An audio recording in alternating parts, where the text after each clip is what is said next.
মৰমৰ ছাত্ৰ-ছাত্ৰীসকল, মই আজি তোমালোকৰ সপ্তম শ্ৰেণীৰ সমাজ বিজ্ঞান পাঠ্যপুথি সমাজ বিচিত্ৰাৰ পাঠ 1 পৃথিৱীৰ অন্তৰ্ভাগ আৰু ভূপৃষ্ঠৰ পৰিৱৰ্তন এই পাঠটিৰ পৃষ্ঠা নং 5 পৰা মই বুজাই দিবলৈ লৈছোঁ।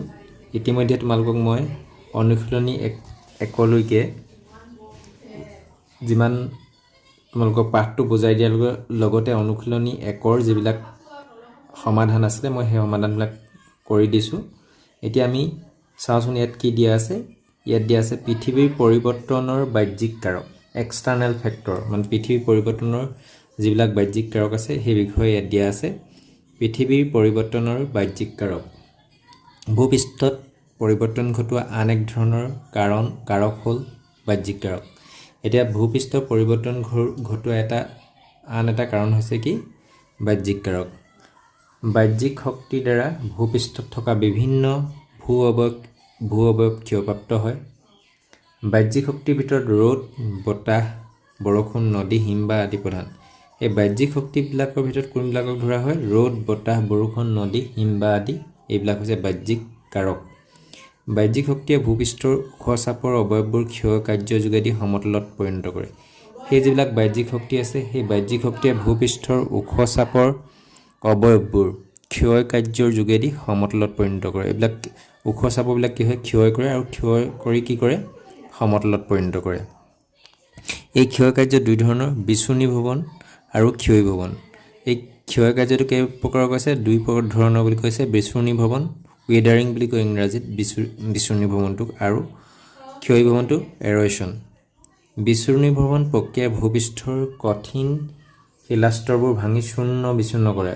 যিটো বিচূৰ্ণী ভৱন প্ৰক্ৰিয়া, এই প্ৰক্ৰিয়াত কি হয়? ভূপৃষ্ঠৰ কঠিন শিলাস্তৰবোৰ ভাঙি চূৰ্ণ বিচূৰ্ণ কৰে, আৰু সেই পদাৰ্থবোৰ নদী, বৰষুণ, বতাহ, হিমবাহ আদি এঠাইৰ পৰা আন ঠাইলৈ কঢ়িয়াই নিয়ে। আৰু যেতিয়া শিলাস্তৰবিলাক ভাঙি চূৰ্ণ বিচূৰ্ণ হয় আৰু সেই পদাৰ্থবিলাক কি হয়? নদী, বৰষুণ, বতাহ, হিমবাহ আদি এঠাইৰ পৰা আন ঠাইলৈ কঢ়িয়াই নিয়ে। আনহাতে বাহ্যিক কাৰকৰ দ্বাৰা শিল, বালি আদি ক্ষয় হোৱাকে ক্ষয়ী ভৱন বোলে। আৰু বাহ্যিক কাৰকৰ দ্বাৰা শিল, বালি আদি যিবিলাক ক্ষয় হয় এইবিলাকক কোৱা হয় ক্ষয়ী ভৱন বা এৰ'শ্যন বুলি কোৱা হয়। এনেদৰে চূৰ্ণ বিচূৰ্ণ আৰু ক্ষয় হোৱা পদাৰ্থবোৰ কঢ়িয়াই নিয়া প্ৰক্ৰিয়া। এই যে চূৰ্ণ বিচূৰ্ণ হয় আৰু ক্ষয় হোৱা পদাৰ্থবিলাক, সেই পদাৰ্থবিলাক যিটো কঢ়িয়াই নিয়া যিটো প্ৰক্ৰিয়া, সেই প্ৰক্ৰিয়াটোকে পৰিবহণ বুলি কোৱা হয়। পৰিবহণ প্ৰক্ৰিয়াই ক্ষয় হোৱা পদাৰ্থবোৰ কঢ়িয়াই নি দ ঠাইত জমা কৰে, আৰু এনেদৰে জমা কৰা কাৰ্যক অৱক্ষেপণ বোলে। মনত থৈ দিবা, অৱক্ষেপণ কি হয়? পৰিবহণ প্ৰক্ৰিয়াই যিবিলাক ক্ষয় হোৱা পদাৰ্থ, সেই পদাৰ্থবোৰ কঢ়িয়াই নি যেতিয়া দ ঠাইত জমা কৰে তাকে কি বুলি কোৱা হয়? এই জমা কৰা কাৰ্যকে অৱক্ষেপণ বা ইংৰাজীত ডেপজিশ্যন বুলি কোৱা হয়।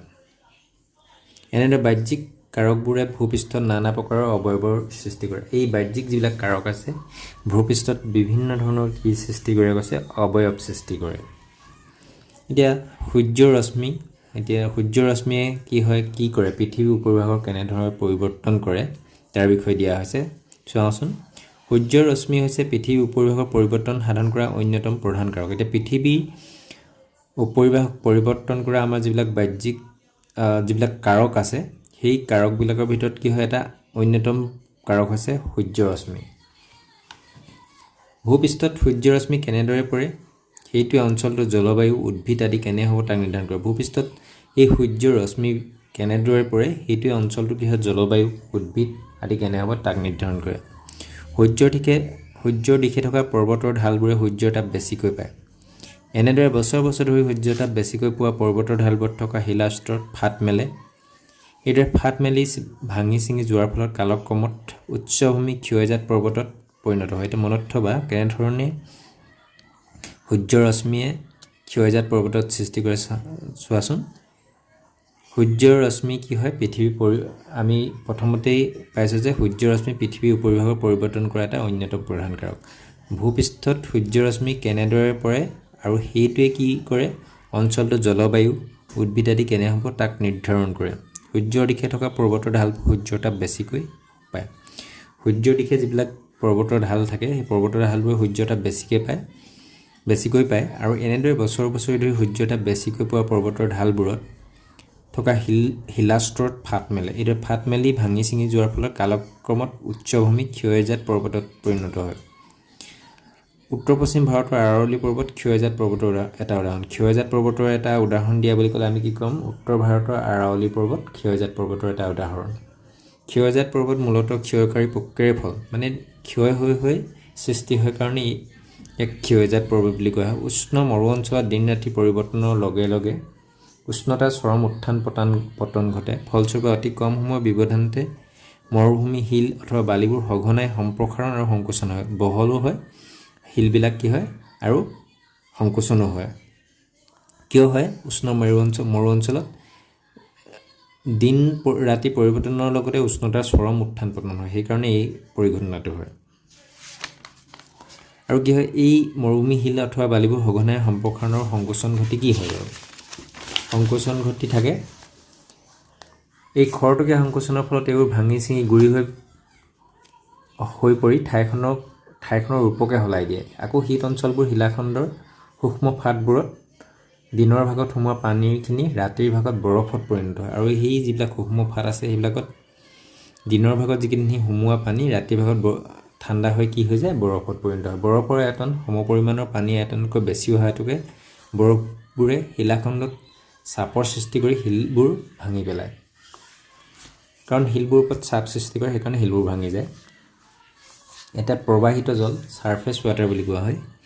পৃথিৱীৰ উপৰিভাগেৰে বৈ যোৱা পানী ভাগকে প্ৰবাহিত জল বুলি কোৱা হয়। আমাৰ পৃথিৱীৰ উপৰিভাগত যিবিলাক পানী বৈ যায় সেইবিলাককে কি বুলি কোৱা হয়? প্ৰবাহিত জল বুলি কোৱা হয়। এই প্ৰবাহিত জলে ভূপৃষ্ঠৰ আকৃতি প্ৰকৃতিৰ পৰিৱৰ্তন ঘটায়। আমি সাধাৰণতে প্ৰবাহিত জলভাগক নদ নদী জান জুৰি আদিৰ ৰূপত দেখিবলৈ পাওঁ। এই যিবিলাক প্ৰবাহিত যিবিলাক পানী আছে সেই পানীবিলাক আমি ক'ত দেখিবলৈ পাওঁ? নদ নদী জান জুৰি আদিৰ ৰূপত দেখিবলৈ পাওঁ। জলপ্ৰবাহৰ লগত খনন, পৰিবহণ আৰু অৱক্ষেপণ আদি কাৰ্য জড়িত হৈ থাকে। ইয়াৰ ফলতে আমি একোটা অঞ্চলৰ উপত্যকা, সমভূমি, চাপৰ পাহাৰ, অশ্বক্ষুৰা হ্ৰদ আদি অৱয়ব দেখিবলৈ পাওঁ। এই যিটো পৰিঘটনা, এই পৰিঘটনাৰ জলপ্ৰবাহৰ লগত যিটো পৰিঘটনা হয়, আমি খনন, পৰিবহণ আৰু অৱক্ষেপণ জড়িত হৈ থাকে বুলি কোৱা হৈছে। আৰু ইয়াৰ ফলতে আমি একোটা অঞ্চলতে আমি কি দেখিবলৈ পাওঁ? উপত্যকা, সমভূমি আৰু চাপৰ পাহাৰ, অশ্বক্ষুৰা হ্ৰদ আদি অৱয়ব দেখিবলৈ পাওঁ। এই অৱয়ববোৰ কিছুমান হৈছে নদ নদী ক্ষয় কাৰ্যৰ ফল আৰু আন কিছুমান হৈছে সঞ্চয় কাৰ্যৰ ফল। এই যে অৱয়ববোৰ সৃষ্টি হয়, এই অৱয়ববোৰ কি হয়? কিছুমান নদ নদীৰ ক্ষয় কাৰ্যৰ ফল, ক্ষয় হোৱাৰ কাৰণে হয়, আৰু কিছুমান হৈছে নদ নদী যি সঞ্চয় হয়, সঞ্চয় হোৱাৰ ফল। নদীৰ কাৰ্যৰ ফলতো ভূপৃষ্ঠৰ পৰিৱৰ্তন হয়। নদীৰ যিবিলাক কাৰ্য, সেই নদী কাৰ্যৰ ফলত ভূপৃষ্ঠৰ পৰিৱৰ্তন হয় বুলি কৈছে। নদীৰ উৎসৰ পৰা মোহনালৈ গতিপথটো খনন, বহন, অৱক্ষেপণ আদি তাৰতম্য অনুসৰি নদী উৎসৰ পৰা, নদী য'ৰ পৰা উৎপত্তি হয় আৰু মোহনালৈ, নদী যিটো মোহনা, তালৈ গতিপথটো খনন, বহন, অৱক্ষেপণ আদি তাৰতম্য অনুসৰি তিনি ভাগত বিভক্ত কৰিব পাৰি। নদীৰ উৎসৰ পৰা তেতিয়াহ'লে নদীৰ মোহনালৈ গতিপথটোক আমি তিনিটা ভাগত ভাগ কৰিব পাৰোঁ। উচ্চ অংশ নদীৰ উচ্চ অংশ, মধ্য অংশ আৰু নিম্ন অংশ। উচ্চ অংশত পৰ্বত পাহাৰৰ থিয় ঢালেদি বৈ অহা বাবে নদীৰ গতিবেগ তীব্ৰ হয়। এতিয়া উচ্চ অংশতে নদীৰ গতিটো আটাইতকৈ তীব্ৰ হয়। এই অংশত খনন কাৰ্য বৃদ্ধি পায় কাৰণ নদীৰ সোঁতটো বেছি থাকে কাৰণে খনন কাৰ্যটো বেছি হয় আৰু নদীৰ পৰিবহণ ক্ষমতাও বাঢ়ে। নদীৰ উপত্যকা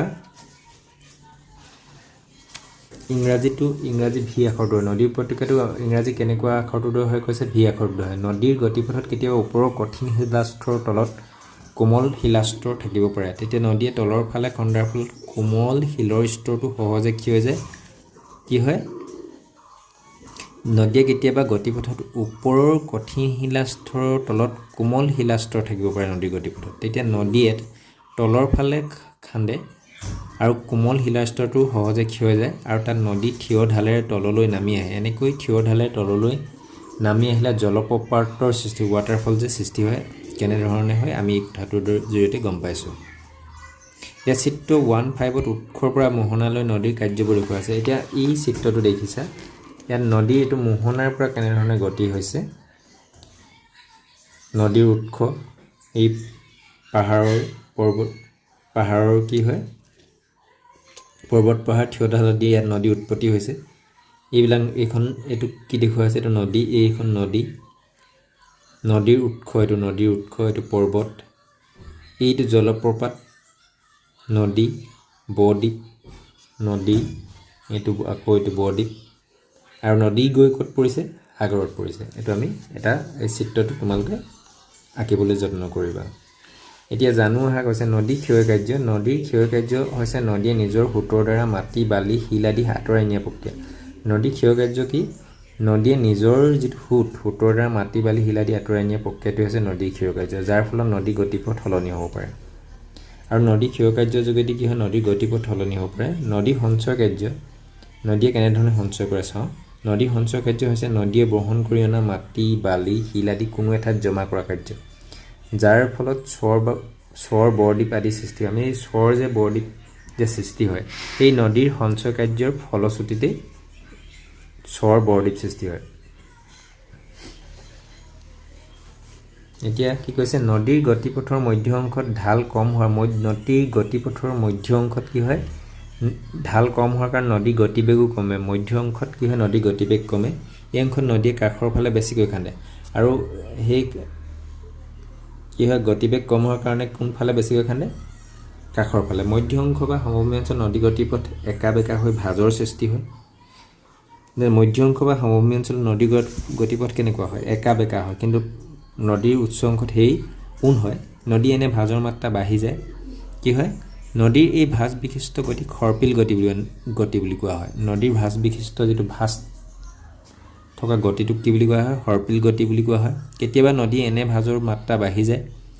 খৰালি কালত নদী পানী কম থাকিলে এই ভাঁজে নদীখন বৈ থাকে, কিন্তু বাৰিষা কালত পানী বাঢ়িলে তেনে ভাঁজ এৰি নদী প্ৰচণ্ড গতিৰে পোনে পোনে ববলৈ ধৰে। নদীয়ে এৰি যোৱা ভাঁজটোৰ মুখত, নদীয়ে যিটো এৰি যায় ভাঁজ, সেই ভাঁজটোত মুখত বালি জমা হৈ মূল নদীৰ পৰা বিচ্ছিন্ন হয়, আৰু ভাঁজটো বিল বা হ্ৰদত পৰিণত হয়। ঘোঁৰাৰ খুৰাকৃতি এনেকুৱা জলাশয়বোৰক অচ্ছ খুৰাকৃতিৰ হ্ৰদ বুলি বোলে। নদীৰ কাষে কাষে থকা এনেকুৱা জলাশয়বোৰক আমি বিল বুলি কওঁ। নদীয়ে যে এৰি থৈ যায়, নদীয়ে কি হয়? যিবিলাক ভাঁজ এৰি থৈ যায়, আৰু সেই এৰি থৈ যোৱা ভাঁজবিলাকে কি হয়? বিল বা হ্ৰদ সৃষ্টি হয়, হয়নে? আৰু নদীৰ কাষে কাষে যিবিলাক জলাশয় পাওঁ, এই জলাশয়বিলাকক আমি কি বুলি কওঁ? বিল বুলি কওঁ।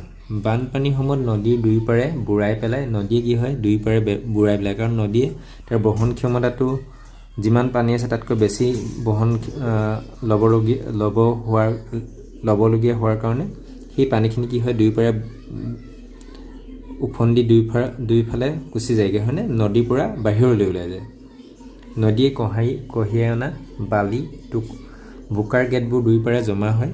নদীয়ে সৃষ্টি কৰা এনে পলসুৱা ভূমিক প্লাৱন ভূমি বোলা হয়। এতিয়া প্লাৱন ভূমি কাক কয়?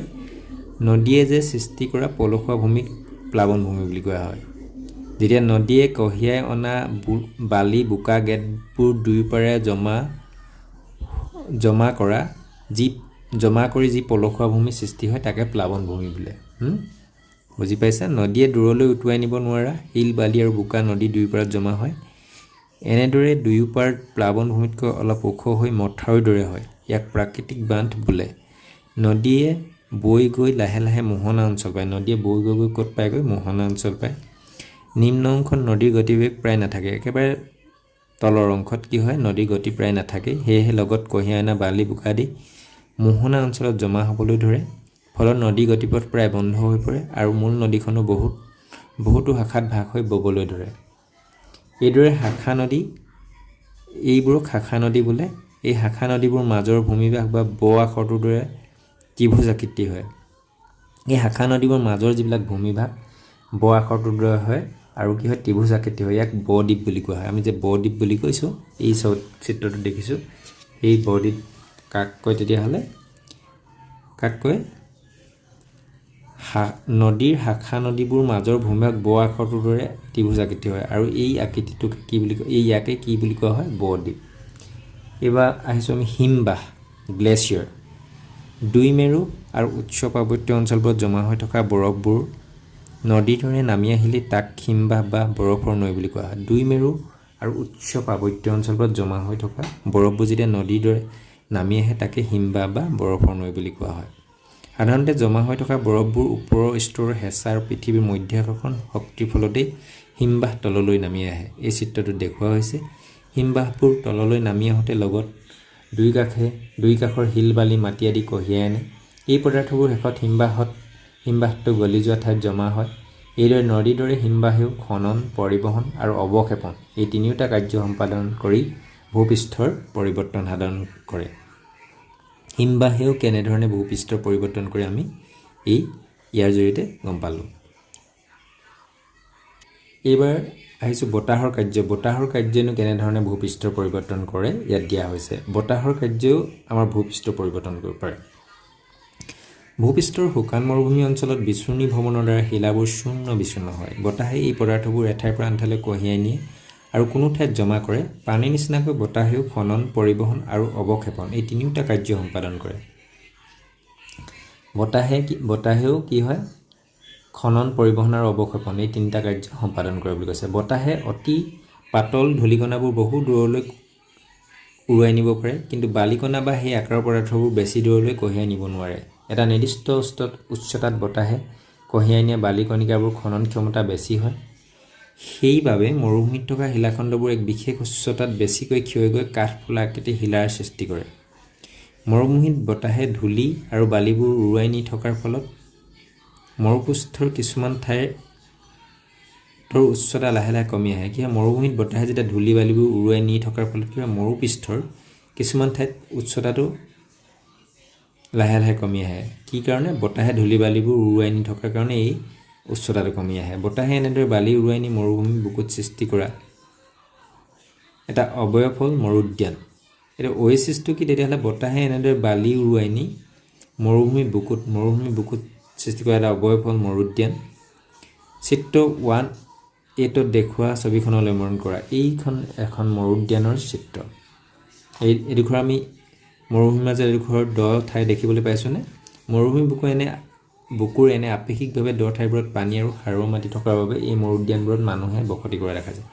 এই মৰুদ্যানবিলাকতে কি হয়? মৰুভূমিত মানুহে বাস কৰা দেখা যায়। ইয়াত এটা কাঠফুলা আকৃতিৰ শিলা দেখুওৱা হৈছে। এখন হৈছে মৰুদ্যান।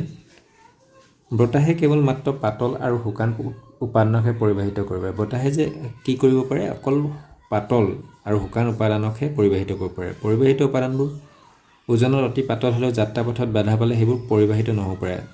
যদি উপাদানবোৰ খুব পাতলো হয়, কিন্তু যদি যাত্ৰাপথত বাধা পায় কি হয়? সেইবোৰ পৰিবাহিত নহ'বও পাৰে বুলি কৈছে। ফলস্বৰূপে এই ধূলি বালিবোৰ কোনোবা এঠাইত জমা হৈ ক্ৰমে পাহাৰৰ আকৃতি ল'ব পাৰে। প্ৰধানকৈ বালিৰে গঠিত বাবে এনে পাহাৰক বালিয়ৰী বা বালিস্তূপ বুলি কোৱা হয়, চেণ্ড ডুন বুলি কয়। এই পাহাৰবোৰক আকাৰ আকৃতি অনুযায়ী অনুদৈৰ্ঘ্য বালিয়ৰী আৰু অনুপ্ৰস্থ বালিয়ৰী বুলি কোৱা হয়। এই বালিয়ৰী বা বালিস্তূপক দুটা ভাগত ভাগ কৰা হৈছে। এটা হৈছে অনুদৈৰ্ঘ্য বালিয়ৰী আৰু আনটো হৈছে অনুপ্ৰস্থ বালিয়ৰী। এইটো কি অনুযায়ী ভাগ কৰা হৈছে? আকাৰ আকৃতি অনুযায়ী। চিত্ৰ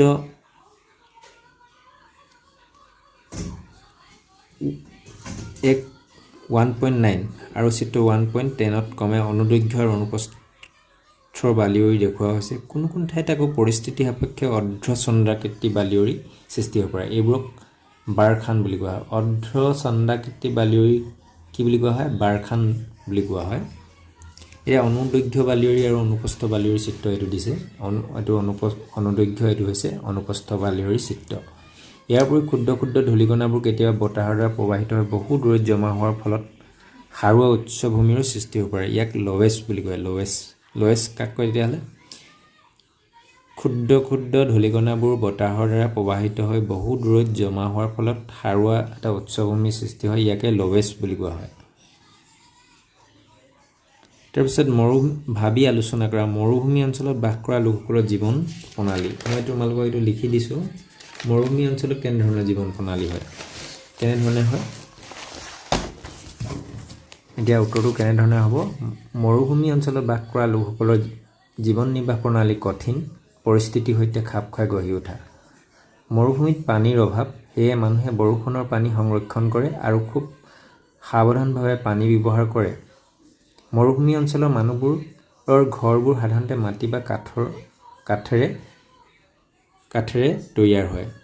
মৰুভূমিৰ মানুহৰ পোচাকবোৰ সাধাৰণতে ঢিলা আৰু পাতল হয়, যিয়ে তাপৰ পৰা ৰক্ষা কৰে আৰু শৰীৰ ঠাণ্ডা কৰি ৰাখে। তেওঁলোকৰ খাদ্য সাধাৰণতে শুকান খাদ্য, গাখীৰ, মাংস আৰু সহজে সংৰক্ষণ কৰিব পৰা বস্তুবোৰ হয়। উট মৰুভূমি বহল ব্যৱহৃত পৰিবহণ ব্যৱস্থা। উটক মৰুভূমি জাহাজ বুলি কোৱা হয়। মই মৰুভূমি জীৱন নিৰ্বাহ প্ৰণালীৰ বিষয়ে চমুকৈ এনেধৰণে লিখি দিলোঁ। তোমালোকে আৰু তথ্য পালে তোমালোকে নিজাববীয়াকৈ লিখিবলৈ যত্ন কৰিবা। এতিয়া চাওঁচোন ইয়াত কি দিছে, সাগৰৰ ঢৌ। সাগৰৰ ঢৌৱেনো কেনেদৰে ভূপৃষ্ঠৰ পৰিৱৰ্তন কৰিব পাৰে। ইয়াত দিয়া হৈছে উপকূল আৰু ইয়াৰ ওচৰৰ ঠাইবোৰত সাগৰৰ ঢৌ, সোঁত আৰু জোৱাৰৰ প্ৰভাৱত বিভিন্ন ধৰণৰ অৱয়ব সৃষ্টি হয়। এই উপকূল আৰু ইয়াৰ ওচৰৰ ঠাইবিলাকত কি হয়, সাগৰৰ ঢৌ, সোঁত আদি কি হয়, জোৱাৰৰ প্ৰভাৱত বিভিন্ন ধৰণৰ অৱয়ব সৃষ্টি হয়। বতাহ, বোৱতী পানী, হিমবাহ আদি কাৰকবোৰ তুলনাত সাগৰৰ ঢৌ আৰু সাগৰীয় সোঁতৰ যোগেদি অতি দ্ৰুতভাৱে উপকূলভূমিৰ পৰিৱৰ্তন ঘটে। এই পৰিৱৰ্তন প্ৰধানকৈ সাগৰীয় সোঁত, ঢৌ আৰু জোৱাৰৰ দ্বাৰা সম্পাদন হয়। এই যিটো পৰিৱৰ্তন কি হয় প্ৰধানকৈ সাগৰীয় সোঁত, ঢৌ আৰু জোৱাৰৰ দ্বাৰা সম্পাদন হয়। যদিও গোটেই প্ৰক্ৰিয়াটোত বতাহ আৰু নদীয়েও সক্ৰিয় ভূমিকা পালন কৰে। যদিও কি হয়, ঢৌ আৰু জোৱাৰৰ দ্বাৰা সম্পন্ন হয়, গোটেই প্ৰক্ৰিয়াটোত কি হয়, বতাহ আৰু নদীয়েও এটা সক্ৰিয় ভূমিকা পালন কৰে বুলি কৈছে। এইদৰে আভ্যন্তৰীণ আৰু বাহ্যিক কাৰকবোৰ সৃষ্টিৰ আদিৰ পৰা অহৰহ ক্ৰিয়া কৰি আছে আৰু ভৱিষ্যতে কৰি থাকি পৃথিৱীৰ উপৰিভাগৰ পৰিৱৰ্তন সাধন কৰিব পাৰে।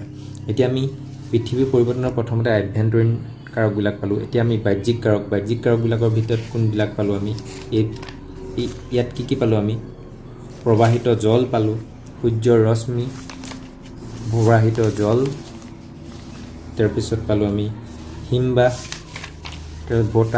বতাহৰ কাৰ্য, তাৰপিছত পালোঁ আমি সাগৰৰ ঢৌ। এইবিলাক গোটেইবিলাকে কি হয়, ভূপৃষ্ঠৰ পৰিৱৰ্তনত বিশেষভাৱে অৰিহণা যোগোৱা কিছুমান বাহ্যিক কাৰক। নিশ্চয় তোমালোকে পাঠটি বুজি পাইছা। এতিয়া অনুশীলনী 2 যিবিলাক ক্ৰিয়াকলাপ আছে সেইবিলাকলৈ আহিছোঁ। বাহ্যিক শক্তিৰ দুটা উদাহৰণ দিয়া বুলি কৈছে। বাহ্যিক শক্তিৰ দুটা উদাহৰণ কেনেধৰণে দিম। এতিয়া উত্তৰটো মই লিখি ৰাখিছোঁ, চোৱাচোন। বাহ্যিক শক্তিৰ দুটা উদাহৰণ হ'ল বতাহ আৰু বৰষুণ। ক্ষয় কাৰ্য কেইপ্ৰকাৰৰ, খটো দিছে ক্ষয় কাৰ্য কেইপ্ৰকাৰ আৰু কি কি। ক্ষয় কাৰ্য 2 প্ৰকাৰৰ, বিচূৰ্ণীভৱন আৰু ক্ষয়ীভৱন। অৱক্ষেপণ বুলিলে কি বুজা। উত্তৰটো হ'ব পৰিবহণ প্ৰক্ৰিয়াত ক্ষয় হোৱা পদাৰ্থবোৰ কঢ়িয়াই নি দ ঠাইত জমা কৰে।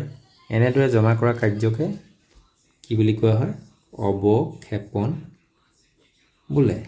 এনেদৰে জমা কৰা ক্ৰিয়াটোকে কি বুলি কোৱা হয়, অৱক্ষেপণ। পৰিবহণ প্ৰক্ৰিয়াই ক্ষয়ীভৱন প্ৰক্ৰিয়াত ক্ষয় হোৱা পদাৰ্থবোৰ কঢ়িয়াই নি দ ঠাইত জমা কৰে। এনেদৰে জমা কৰা কাৰ্যকে অৱক্ষেপণ বোলে।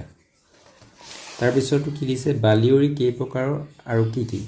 উত্তৰটো কি হ'ব, বালিয়ৰী 2 প্ৰকাৰৰ, অনুদৈৰ্ঘ্য বালিয়ৰী আৰু 2 অনুপ্ৰস্থ বালিয়ৰী। তোমালোকে পাঠটিত তোমালোকক চিত্ৰৰ সহায়তো দেখুওৱা হৈছিলে। তোমালোকে চিত্ৰকেইটা আঁকিবলৈ যত্ন কৰিবা। অনুদৈৰ্ঘ্য বালিয়ৰী কেনেকুৱা, অনুপ্ৰস্থ বালিয়ৰী কেনেকুৱা। এতিয়া 2টোত কি দিছে, সৌৰশক্তিয়ে কিদৰে ক্ষয়জাত পৰ্বতৰ সৃষ্টি কৰিব পাৰে। এইটো আমি পাঠটোত পাইছিলোঁ। এটি আমি কেনেধৰণে লিখিম, সূৰ্যৰ ৰশ্মি হৈছে পৃথিৱীৰ উপৰিভাগৰ পৰিৱৰ্তন সাধন কৰা অন্যতম প্ৰধান কাৰক। ভূপৃষ্ঠত সূৰ্যৰ ৰশ্মি কেনেদৰে পৰে সেইটোৱে অঞ্চলটোৰ জলবায়ু, উদ্ভিদ আৰু আদি কেনে হ'ব তাক নিৰ্ধাৰণ কৰে। সূৰ্যৰ দিশে থকা পৰ্বতৰ ঢালবোৰে সূৰ্যৰ তাপ বেছিকৈ পায়। এনেদৰে বছৰ বছৰ ধৰি সূৰ্যৰ তাপ বেছিকৈ পোৱা পৰ্বতৰ ঢালবোৰত থকা শিলাস্তৰত ফাট মেলে। এইদৰে ফাট মেলি ভাঙি ছিঙি যোৱাৰ ফলত কালক্ৰমত উচ্চভূমি ক্ষয়জাত পৰ্বতৰ সৃষ্টি হয়। আমি এনেধৰণে কিদৰে ক্ষয়জাত পৰ্বতৰ সৃষ্টি হয়, উত্তৰটো এনেধৰণে লিখিব লাগিব। এতিয়া 3 নম্বৰত কি দিছে, হিমবাহৰ সৃষ্টি কেনেকৈ হয়। এতিয়া হিমবাহৰ সৃষ্টি কেনেকৈ হয়, মই উত্তৰটো লিখি ৰাখিছোঁ। সাধাৰণতে 2 মেৰু আৰু উচ্চ পাৰ্বত্য অঞ্চলবোৰত জমা হৈ থকা বৰফবোৰ ওপৰৰ স্তৰৰ হেঁচা আৰু পৃথিৱীৰ মধ্যাকৰ্ষণ শক্তিৰ ফলতে হিমবাহ সৃষ্টি হয়। 4টো কি দিছে, সাগৰৰ ঢৌৱে কেনেকৈ উপকূলভূমিৰ পৰিৱৰ্তন সাধন কৰে। উত্তৰটো কেনেধৰণে হ'ব, উপকূলভূমিত সাগৰৰ ঢৌ, সোঁত আৰু জোৱাৰৰ প্ৰভাৱত বিভিন্ন ধৰণৰ অৱয়ব সৃষ্টি হয়। বতাহ, বোৱতী পানী, হিমবাহ আদি কাৰকবোৰৰ তুলনাত সাগৰৰ ঢৌ আৰু সাগৰীয় সোঁতৰ যোগেদি অতি দ্ৰুতভাৱে উপকূলভূমিৰ পৰিৱৰ্তন ঘটে। এই পৰিৱৰ্তন প্ৰধানকৈ সাগৰীয় সোঁত, ঢৌ আৰু জোৱাৰৰ দ্বাৰা সম্পাদন হয় যদি গোটেই প্ৰক্ৰিয়াটোত বতাহ আৰু নদীয়েও সক্ৰিয় ভূমিকা পালন কৰে। আমি এনেধৰণে উত্তৰটো লিখিব লাগিব। সাগৰৰ ঢৌৱে উপকূলভূমি কেনেধৰণে পৰিৱৰ্তন কৰে বুলি ক'লে আমি এনেধৰণে লিখিম।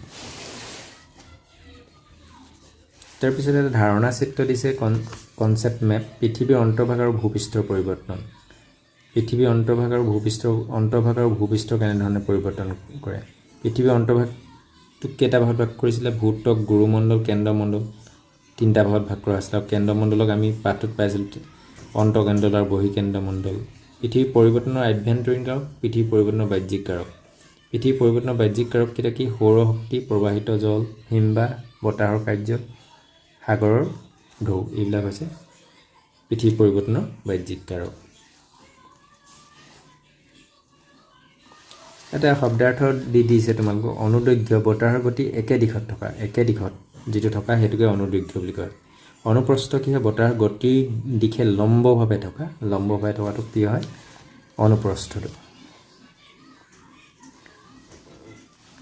এতিয়া কি কৈছে দলগত কাৰ্য এটা দিছে 1950 খ্ৰীষ্টাব্দত অসমত এটা ডাঙৰ ভূমিকম্প হৈছিল এই বৰ ভূমিকম্পই অসমৰ প্ৰাকৃতিক পৰিৱেশত কেনেধৰণৰ পৰিৱৰ্তন আনিছিল বাৰু তোমালোকে এইটো নিজে দলগতভাৱে কৰিবা এই ভূমিকম্পৰ ফলত বহুতো কি হয় নদী সৃষ্টি হৈছিল সমতলৰ পৰা পৰিৱৰ্তন হৈ নদীৰ সৃষ্টি হৈছিল নদী উঠি সমতলৰ সৃষ্টি হৈছিল এনেধৰণৰ বিভিন্ন পৰিৱৰ্তন হৈছিল তোমালোকে দলগতভাৱে কৰিবা এতিয়া ভাবি উলিওৱা গৈছে প্ৰয়োজনত জ্যেষ্ঠজন বা শিক্ষকৰ সহায় ল'ব মই এইটো কৰি দিছোঁ তোমালোকক পৃথিৱীত সূৰ্যৰ তাপ আৰু পোহৰ নপৰাহেঁতেন ইয়াৰ উপৰিভাগৰ কেনেধৰণৰ হ'লহেঁতেন মই উত্তৰটো লিখি দিছোঁ পৃথিৱী সূৰ্যৰ তাপ আৰু পোহৰ নপৰাহেঁতেন সকলো ঠাই অন্ধকাৰ হৈ থাকিলেহেঁতেন দিন ৰাতি কোনো পাৰ্থক্য নাথাকিলেহেঁতেন পৃথিৱীখন একেবাৰে ঠাণ্ডা হৈ পৰিলেহেঁতেন আৰু পৃথিৱীৰ তাপমাত্ৰা একেবাৰে কমি সকলো ঠাই বৰফেৰে ঢাকি থাকিলেহেঁতেন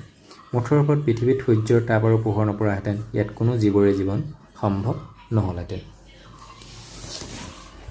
আজিৰ পাঠ ইমানতে সামৰিছোঁ পুনৰ অন্য এটা পাঠৰ সৈতে পুনৰ লগ হ'ম ধন্যবাদ